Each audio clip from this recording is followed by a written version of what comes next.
ಸ್ಯಾಂಡಲ್ವುಡ್ನ ನಟಿ ರನ್ಯಾ ರಾವ್ ಈ ಚಿನ್ನದ ಬೇಟೆ ರಹಸ್ಯ ಇದೆಯಲ್ಲ ಅದು ಅಗದಷ್ಟು ಆಳಕ್ಕೆ ಹೋಗ್ತಾ ಇದೆ. ಬಗದಷ್ಟು ಹೊಸ ಹೊಸ ವಿಚಾರಗಳು ಹೊರಬರ್ತಾ ಇದೆ. ಹಾಗಾದ್ರೆ ಈ ಗೋಲ್ಡ್ ಸ್ಮಗ್ಲಿಂಗ್ ಕೇಸ್ನ ವಿಚಾರಕ್ಕೆ ಸಂಬಂಧಪಟ್ಟಂತೆ ಮತ್ತಿನ್ನೇನೆಲ್ಲ ವಿಚಾರಗಳು ಗೊತ್ತಾಗ್ತಾ ಇದೆ ನೋಡ್ತಾ ಹೋಗೋಣ. ಗೋಲ್ಡ್ ಸ್ಮಗ್ಲಿಂಗ್ ಕೇಸ್ನಲ್ಲಿ ನಟಿ ರನ್ಯಾ ರಾವ್ಗೆ ಜೈಲು. ದುಬೈ, ಮಲೇಷಿಯಾ ಮಾತ್ರ ಅಲ್ಲ, ಯುರೋಪ್ಗೂ ಕೂಡ ಹೆಚ್ಚು ಸಂಚಾರ ಮಾಡಿದ್ದಾರೆ ನಟಿ.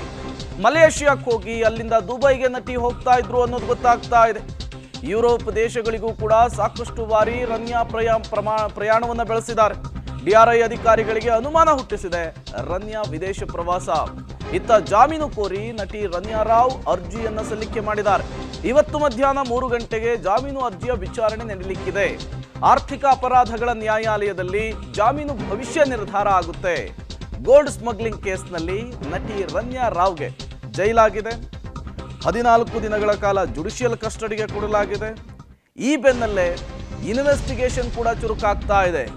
ಇನ್ವೆಸ್ಟಿಗೇಷನ್ನ ಆಳಕ್ಕಿಳಿದಂತಹ ಅಧಿಕಾರಿಗಳಿಗೆ ಮತ್ತಷ್ಟು ಮಗದಷ್ಟು ರೋಚಕ ಸಂಗತಿಗಳು ಗೊತ್ತಾಗ್ತಾ ಇದೆ. ಈ ರನ್ಯಾ ಸ್ಯಾಂಡಲ್ವುಡ್ನ ನಟಿ ಕೇವಲ ದುಬೈಗೆ ಮಾತ್ರ ಪ್ರಯಾಣವನ್ನು ಬೆಳೆಸ್ತಾ ಇರಲಿಲ್ಲ. ಇವರು ಯುರೋಪ್ ಕಂಟ್ರಿಗಳಿಗೂ ಕೂಡ ಪ್ರಯಾಣವನ್ನು ಬೆಳೆಸಿದ್ದಾರೆ. ಮಲೇಷಿಯಾಕ್ಕೂ ಕೂಡ ಪದೇ ಪದೇ ಹೋಗಿದ್ದಾರೆ. ಹಾಗಾಗಿಯೇ ಅಧಿಕಾರಿಗಳ ಅನುಮಾನ ಮತ್ತಷ್ಟು ಜಾಸ್ತಿ ಆಗ್ತಾ ಇದೆ. ದುಬೈಗೆ ಹೋಗ್ತಾ ಇದ್ರು, ಕಡಿಮೆ ರೇಟಲ್ಲಿ ಚಿನ್ನ ತರ್ತಾ ಇದ್ರು, ಅದನ್ನು ಹೆಚ್ಚು ರೇಟಿಗೆ ಬೆಂಗಳೂರಿನಲ್ಲಿ ಮಾರಾಟ ಮಾಡ್ತಾ ಇದ್ರು. ಬಟ್ ಮಲೇಷಿಯಾಕ್ಕೆ ಯಾಕೆ ಪದೇ ಪದೇ ಹೋಗ್ತಾ ಇದ್ರು? ಪದೇ ಪದೇ ಯುರೋಪ್ ಕಂಟ್ರಿಗೆ ಯಾಕೆ ಹೋಗ್ತಾ ಇದ್ರು? ಅಲ್ಲಿಂದ ಏನು ತರ್ತಾ ಇದ್ರು? ಈ ರೀತಿಯ ಹಲವು ಪ್ರಶ್ನೆಗಳು ಸಹಜವಾಗಿಯೇ ನಿರ್ಮಾಣಕ್ಕೆ ಬರ್ತಾ ಇದೆ. ನಟಿ ರನ್ಯಾ ಬಂಧನ, ಡಿಆರ್ಐ ತನಿಖೆಯಲ್ಲಿ ಮತ್ತಷ್ಟು ಸ್ಫೋಟಕ ಮಾಹಿತಿ ಬಯಲು. ನಟಿ ರನ್ಯಾ ಕೇವಲ ಪಾತ್ರಧಾರಿ, ಪ್ರಕರಣದ ಅಸಲಿ ಕಿಂಗ್ ಪಿನ್ ಬೇರೆ. 17 ಕೋಟಿ ಬೆಲೆಯ ಚಿನ್ನ ಖರೀದಿ ಮಾಡುವಷ್ಟು ರನ್ಯಾ ಶ್ರೀಮಂತೆ ಅಲ್ಲ. ಹಿರಿಯ IPS ಅಧಿಕಾರಿಯ ಮಲಮಗಳಾಗಿದ್ದಾಳೆ ರನ್ಯಾ ಅನ್ನೋದು ಗೊತ್ತಾಗ್ತಾ ಇದೆ.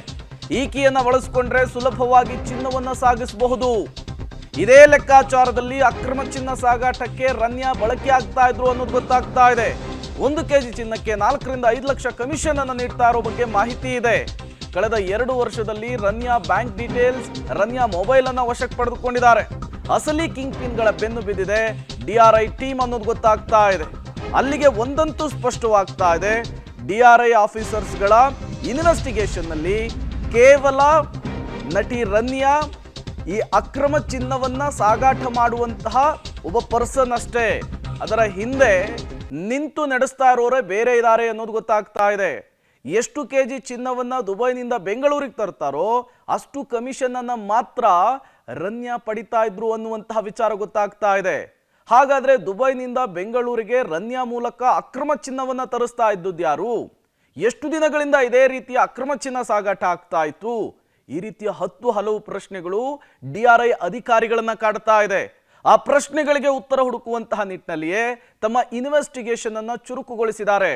ಆ ಆಂಗಲ್ ನಲ್ಲಿಯೇ ತನಿಖೆಯನ್ನ ಮತ್ತಷ್ಟು ಚುರುಕುಗೊಳಿಸಿದ್ದಾರೆ. ಈ ಸಂದರ್ಭದಲ್ಲಿ ಮತ್ತಷ್ಟು ವಿಚಾರಗಳು ಗೊತ್ತಾಗ್ತಾ ಇದೆ.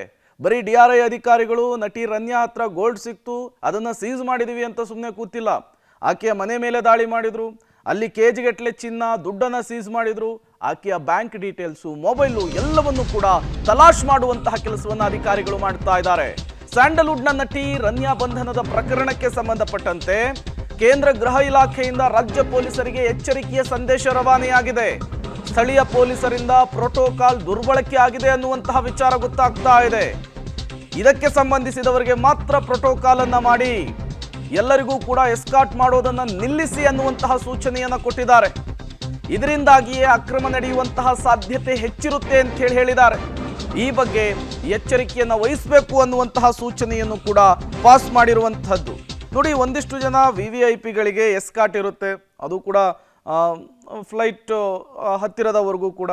ಈ ಒಂದಿಷ್ಟು ಈ VIP ಅಂಶಗಳನ್ನೇ ಎನ್ಕ್ಯಾಶ್ ಮಾಡಿಕೊಂಡು ಈ ರೀತಿ ಅಕ್ರಮ ಚಿನ್ನ ಸಾಗಾಟ ಮಾಡೋದು, ವಿದೇಶಗಳಿಂದ ಬೇರೆ ಬೇರೆ ವಸ್ತುಗಳನ್ನು ತರುವಂಥವ್ರ ಸಂಖ್ಯೆ ಜಾಸ್ತಿ ಆಗ್ತಾ ಇದೆ. ಹದ್ದಿನ ಕಣ್ಣಿಡಿ ಅನ್ನುವಂತಹ ಸೂಚನೆ ಕೇಂದ್ರ ಗೃಹ ಇಲಾಖೆಯಿಂದ ಪಾಸ್ ಆಗಿದೆಯಂತೆ ರಾಜ್ಯ ಪೊಲೀಸರಿಗೆ.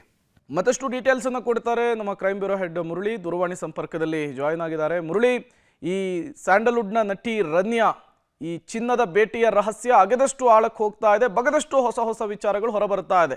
ಡಿಆರ್ಐ ಅಧಿಕಾರಿಗಳು ನಡೆಸ್ತಾ ಇರುವಂತಹ ಇನ್ವೆಸ್ಟಿಗೇಷನ್ನಲ್ಲಿ ಈ ಚಿನ್ನದ ಬೇಟೆಯ ವಿಚಾರಕ್ಕೆ ಸಂಬಂಧಪಟ್ಟಂತೆ ಮತ್ತಿನ್ನೇನೆಲ್ಲ ವಿಚಾರಗಳು ಗೊತ್ತಾಗ್ತಾ ಇದೆ?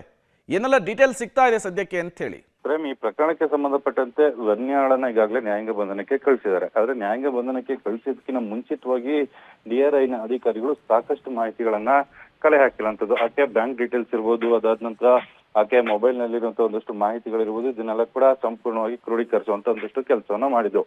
ಅಂದ್ರೆ ರನ್ಯಾ ಹೇಳೋ ಪ್ರಕಾರ ನಾನು ಟ್ರ್ಯಾಪ್ ಆಗಿದ್ದೀನಿ ಅಂದ್ರೆ ತನ್ನ ಅಳಲನ್ನ DRI ಅಧಿಕಾರಿಗಳ ಮುಂದೆ ತೋಡ್ಕೊಂಡಿರುವಂತದ್ದು, ನನ್ನನ್ನ ಟ್ರ್ಯಾಪ್ ಮಾಡಿ ಈ ರೀತಿಯಲ್ಲಿ ಚಿನ್ನಾಭರಣವನ್ನ ತರಲಿಕ್ಕೆ ಒಂದು ಸಹಾಯವನ್ನ ಪಡ್ಕೊಂಡಿದ್ದಾರೆ ಅನ್ನೋದ್ರ ಬಗ್ಗೆನೂ ಕೂಡ ಅಳಲನ್ನ ಆಕೆ ತೋಡ್ಕೊಂಡಿದ್ದಾಳೆ. ಅಂದ್ರೆ ಟ್ರ್ಯಾಪ್ ಮಾಡಿದಂತವ್ರು ಯಾರು, ಯಾವ ವಿಚಾರಕ್ಕೆ ಆಕೆನ ಟ್ರ್ಯಾಪ್ ಮಾಡೋರು ಮತ್ತು ಎಷ್ಟು ಹಣಕ್ಕೆ ಅವಳು ಈ ರೀತಿ ಚಿನ್ನಾಭರಣ ಕೊಡ್ತಾ ಇಲ್ಲ, ಯಾವ್ದ್ರ ಬಗ್ಗೆನೂ ಕೂಡ ಸ್ಪಷ್ಟವಾದ ಮಾಹಿತಿಯನ್ನ ಕೊಡ್ತಾ ಇಲ್ಲ. ಯಾಕೆಂದ್ರೆ DRI ಅಧಿಕಾರಿಗಳ ಮುಂದೆ ವಿಚಾರಣೆಗೆ ಹಾಜರಾದಂತ ರನ್ಯಾ ಹೇಳುವಂತ ಮಾಹಿತಿಗಳ ಪ್ರಕಾರ, ಅಂದ್ರೆ DRI ಅಧಿಕಾರಿಗಳ ಹೇಳುವಂತ ಮಾಹಿತಿ ಪ್ರಕಾರ ಆಕೆಗೆ ಇದ್ರ ಬಗ್ಗೆ ಎಕ್ಸ್ಪೀರಿಯನ್ಸ್ ಇದೆ, ಹೆಬಿಚುವಲ್ ಆಗಿ ಆಕೆ ಚಿನ್ನಾಭರಣವನ್ನ ಈ ರೀತಿ ಸಾಗಾಟವನ್ನ ಮಾಡ್ತಾ ಇದ್ದಾಳೆ ಅನ್ನೋದ್ರ ಬಗ್ಗೆ ಮಾಹಿತಿಗಳು ಕೂಡ ಬಹಿರಂಗ ಆಗ್ತಾ ಇರೋಂಥದ್ದು. ಸದ್ಯಕ್ಕೆ DRI ಅಧಿಕಾರಿಗಳ ವಿಚಾರಣೆ ಏನಿದೆ, ವಿಚಾರಣೆ ಆಕೆಯ ಸಂಪರ್ಕದಲ್ಲಿ ಇದ್ದಂತವ್ರನ್ನ ಮಾಡ್ಬೇಕಾಗಿರೋಂಥದ್ದು. ಸದ್ಯಕ್ಕೆ ಆ ವಿಚಾರಣೆಯನ್ನ ಮುಂದುವರಿಸ್ತಾ ಇರೋಂಥದ್ದು. Prem, okay, thank you Murali ತಮ್ಮೆಲ್ಲ ಮಾಹಿತಿಗಾಗಿ.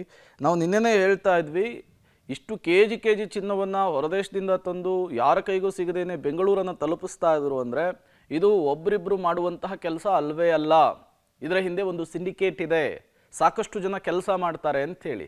ಈಗ DRI ಅಧಿಕಾರಿಗಳು ಇನ್ವೆಸ್ಟಿಗೇಷನಲ್ಲಿ ಗೊತ್ತಾಗ್ತಾ ಇರುವಂಥದ್ದು, ಕೇವಲ ಅಕ್ರಮ ಚಿನ್ನವನ್ನು ಸಾಗಾಟ ಮಾಡ್ತಾ ಇದ್ದಿದ್ದು ನಟಿ ಅನ್ನೋದು ಗೊತ್ತಾಗ್ತಾ ಇದೆ. ಆಕೆಯ ಹಿಂದೆ ಯಾರಿದ್ದಾರೆ, ಜೊತೆಗೆ ಈ ಗೋಲ್ಡ್ ಸ್ಮಗ್ಲಿಂಗ್ ಎಷ್ಟು ವರ್ಷಗಳಿಂದ ನಡೀತಾ ಇದೆ, ಈ ಹಣದ ವಹಿವಾಟು ಹೇಗೆ ನಡೀತಾ ಇತ್ತು, ಎಲ್ಲವೂ ಕೂಡ ಗೊತ್ತಾಗಬೇಕಾಗಿದೆ. ಆ ಆ್ಯಂಗಲ್ನಲ್ಲಿಯೇ ಈಗ ಅಧಿಕಾರಿಗಳ ಇನ್ವೆಸ್ಟಿಗೇಷನ್ ಚುರುಕುಗೊಳ್ತಾ ಇದೆ. ಈ ನಟಿಯ ಜೊತೆಗೆ ಯಾರ್ಯಾರು ನಂಟು ಹೊಂದಿದ್ರು ಈ ಗೋಲ್ಡ್ ಸ್ಮಗ್ಲಿಂಗ್ ಕೇಸ್ನಲ್ಲಿ ಅವ್ರಿಗೂ ಕೂಡ ಬಿಸಿ ಮುಟ್ಟಿಸುವಂತಹ ಸಾಧ್ಯತೆ ಹೆಚ್ಚಿದೆ.